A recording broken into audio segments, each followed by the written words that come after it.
The Russians thought they would take Kiev in a couple of days, that Ukraine would bow down and welcome them as liberators. But they thought wrong.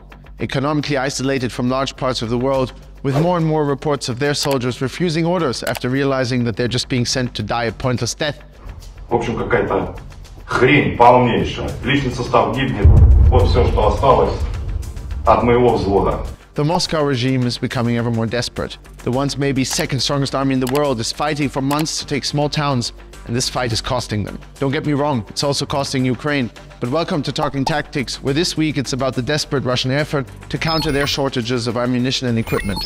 Due to low stocks, Putin is scavenging for people and equipment. The country's stockpiles are being combed for anything that can still be fired. This is probably why the first photo of a historic D1 Howitzer appeared in mid-October in Lugansk in the hands of the self-proclaimed separatists. The D1 is an ancient gun. It entered service in 1943 and was used in many battles against the Germans during World War II. It has a range of around 13 kilometers. How accurate it is, it's hard to say. I mean, it shoots, and if you get hit, it's deadly, but it's nowhere near as efficient as any modern artillery system.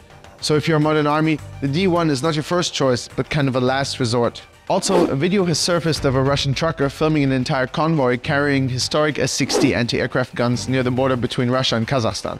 The S-60s were developed in the 1940s. Again, compared to any kind of modern anti-aircraft, the S-60 is medieval, but it works and is still employed by quite a few countries, even in Europe, like Hungary and Bulgaria.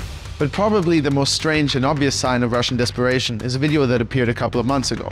It was of a cargo train transporting old tanks of type T-54 and 55 from eastern to western Russia. In the comments, some people didn't even want to believe that what they saw was actually heading to Ukraine.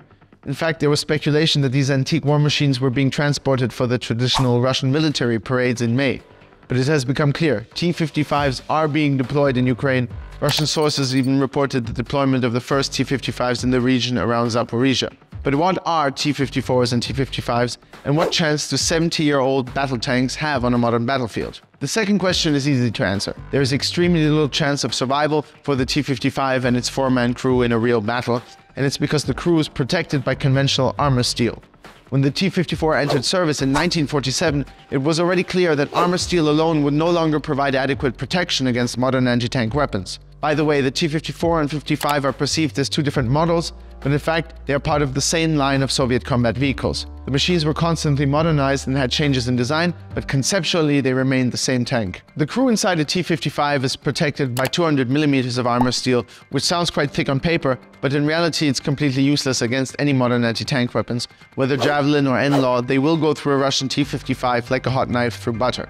But Russian propaganda is still really trying to emphasize the effectiveness of these tanks. It's almost like they're trying to convince themselves. Rossiyskaya Gazeta, a Russian government newspaper, called the T-55 a large-caliber sniper.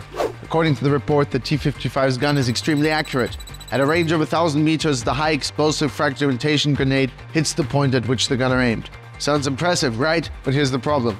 In fact, the gun has an accuracy of below 70%, and while it's obviously clear that the T-55 has absolutely no chance against any modern battle tank, one could say, hey, tank battles are not really common in the Ukraine war at all. And it is true, tanks on both sides are often used to reinforce an infantry attack or provide support fire, basically like a highly mobile artillery gun. But also here, the T-55 isn't really useful, because the effective firing range is 1,000 to 1,600 meters. By comparison, the Leopard or the Abrams have an effective range of over 4 kilometers. So it means that if they want to shoot at Ukrainians, they will have to get close. And that's usually not such a good idea, at least it hasn't worked out for them yet. There are different ideas as to how many tanks Russia has already lost in this war. Ukrainian media state over 3,500, other numbers are a little lower. But it seems that 40 to 50% of the entire Russian tank fleet is already destroyed or captured by Ukrainians, from where they then shoot back. So, why are they even bothering to bring these old tanks to Ukraine? Good question. According to a report by the Institute for the Study of War, the Russian leadership apparently hopes to gain time by using these old tanks until they can restock their more modern tanks that they have lost, like the T-72 or the T-90. I mean, they know that this tank is useless.